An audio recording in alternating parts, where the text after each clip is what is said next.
তার জন্য তো তারা কাউকে মুখ দেখাতে পারে না। রাফি বলল, দেখি আল্লাহ কোথায় ব্যবস্থা করে। শফিক চাচা বলল, দেখো তাই আর ভালো হয়ে যাও।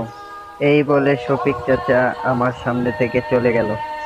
তারপর আমি হাঁটতে শুরু করলাম আমার বাসার দিকে।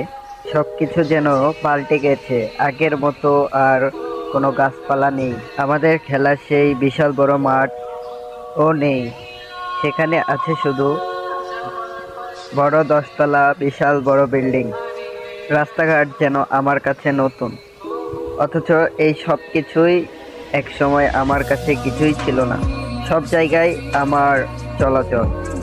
তার 30 মিনিট পর অনেক কষ্টে খুঁজে বের করলাম আমার সেই বাড়ি। তবে আমার দেখা সেই 6 বছর আগের বাড়ি নয়, এক নতুন রূপের বাড়ি। আমি থাকার সময় এই বাড়ি ছিল 2 তলা, সেই বাড়ি এখন 5 তলা। বাড়ির গেটটাও বেশ বড় হয়েছে, তার সাথে বাড়িতে রাখা হয়েছে একটি দারোয়ান। বাবাকে ডাকতে লাগলাম, বাবা, ও বাবা, শুনছো? আমি এসেছি।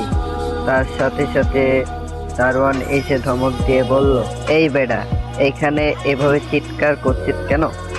যা এখান থেকে। তখন অনেক খারাপ লাগলো, কারণ আমি সে আগের রাফি নেই। মাথা ভর্তি চুল আর মুখ ভর্তি দাড়ি। আমাকে চেনাটা অনেক কষ্টে। তবুও যে কিভাবে শফিক চাচা আমাকে চিনতে পারলো তা বলার বাইরে।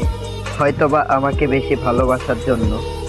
আজ 8 বছর পরও আমাকে চিনছে। তবে সেই 8 বছর আগের কথার মতো আমাকে আজও বিশ্বাস করেনি। কেন যে করেনি তা আজও জানি না। সেই দিন পুলিশ আমায় টানতে টানতে জেলে নিয়ে যাচ্ছিল, তবু শফিক চাচা দেখছিল। আর আমি পাগলের মতো বলছিলাম, আমি কিছু করিনি, আমি কিছু জানিনি।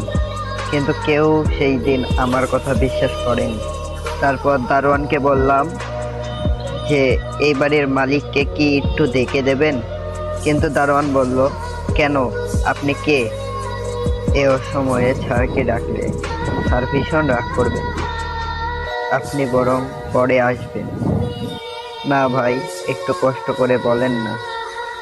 দারোয়ান বলল, আরে ভাই, আজব লোক তো, বলছি না এখন ডাকতে পারবো না। আর আপনি ছাড়ের কে হন?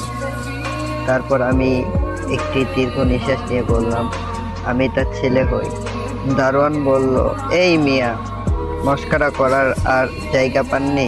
স্যারের একমাত্র ছেলে হৃদয় তার বউ বাচ্চা নিয়ে আমেরিকায় গেল, আর আপনি বলেন যে আপনি তার ছেলে? নামটি শুনে আর বুঝতে বাকি রইল না, এটা আমার আপন বড় ভাই, তবুও তার একমাত্র সন্তান। বুঝলাম না। তাই আবার দারোয়ানকে বললাম, এটা আহসান কবিরের বাড়ি না? দারোয়ান বলল, হ্যাঁ, এটা কবির স্যারের বাড়ি। কেন, কি হয়েছে?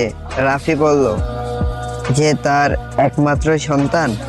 দারোয়ান বলল, হ্যাঁ, তার একমাত্র সন্তান, তার নাম হৃদয়।